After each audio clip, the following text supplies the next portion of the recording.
नमस्कार, आप देख रहे हैं न्यूज़ 7 हिंदी और मैं आपके साथ अनुवर्षिका।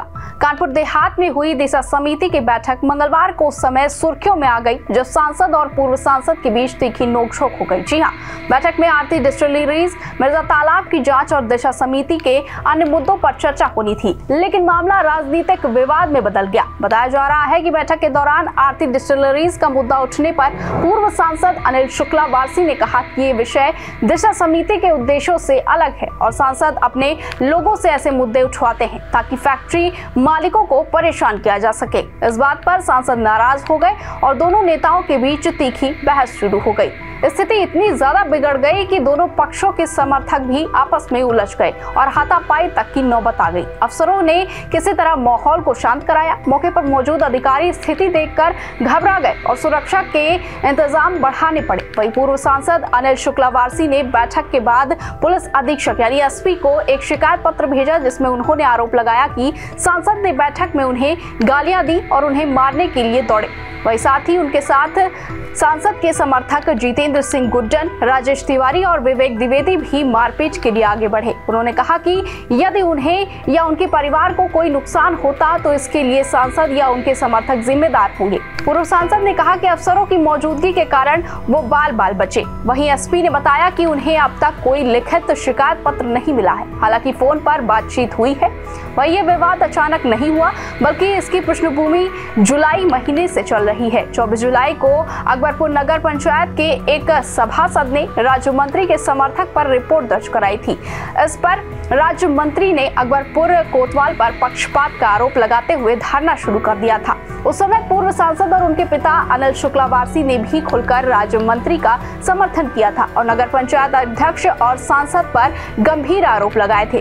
तभी से दोनों पक्षों के बीच मतभेद गहराते चले गए। मंगलवार को जब दिशा समिति की बैठक में दोनों आमने सामने हुए तो पुरानी नाराजगी खुलकर सामने आ गई। बैठक में एक और मुद्दा उठा जिसने विवाद को और ज्यादा बढ़ा दिया। वहीं पूर्व सांसद ने कहा कि अकबरपुर नगर पंचायत में खनन से जुड़ी जांच में लीपापोती की जा रही है। उन्होंने आरोप लगाया कि तत्कालीन ईओ देवहूति पांडे के खिलाफ सांसद ने शिकायत कराई थी और शासन उनके निलंबन की सिफारिश कराई, जिससे ईओ को परेशान किया गया। क्योंकि इसका चेयरपर्सन में हूं, तो उस चेयरपर्सन होने के नाते मुझे अपनी गंभीरता का ख्याल रखना चाहिए और कोशिश करता हूं गंभीरता ख्याल रखूं। इसीलिए अनावश्यक विवाद न हो, मैंने मीटिंग को स्थगित कर दिया है और नई डेट डाली है।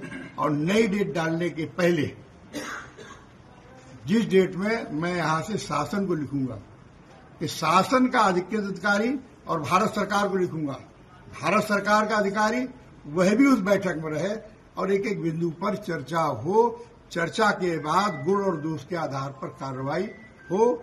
लेकिन धमकी देना, मुझे गुंडा कहना, अपराधी कहना, तो मुझसे बड़ा कानपुर देहात में कोई बदमाश नहीं है। मैं हिस्ट्री सीटर हूं कानपुर देहात का।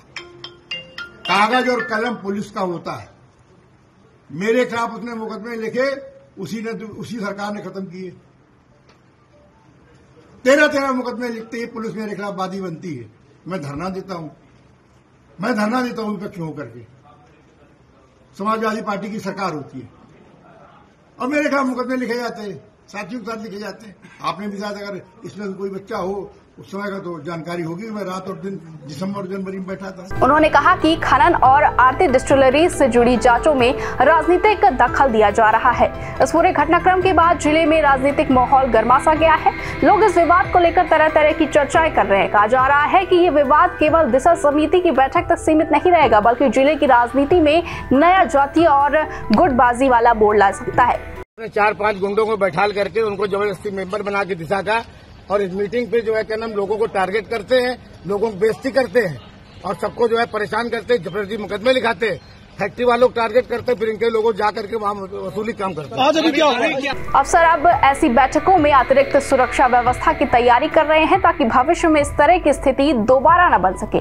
कुल मिलाकर दिशा की बैठक विकास कार्यों पर चर्चा के बजाय राजनीतिक आरोप प्रत्यारोप का मंच बन गई, जिससे न केवल जनप्रतिनिधियों की छवि पर सवाल उठे, बल्कि प्रशासन भी असमंजस की स्थिति में पड़ गया। ऐसी खबरों के लिए देखते रहिए न्यूज़ 7 हिंदी।